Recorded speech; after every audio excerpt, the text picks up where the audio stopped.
بسم الله الرحمن الرحيم. قل أعوذ برب الفلق من شر ما خلق ومن شر غاسق إذا وقب ومن شر النفاثات في العقد ومن شر حاسد إذا حسد.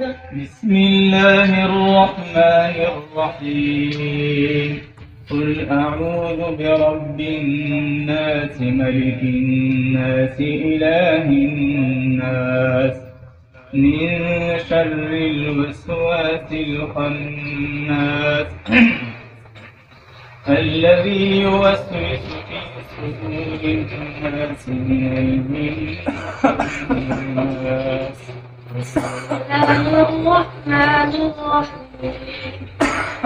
أعوذ برب الناس ملك الناس إله الناس من شر الوسواس الخناس الذي يوسوس في صدور الناس من الجنة والناس.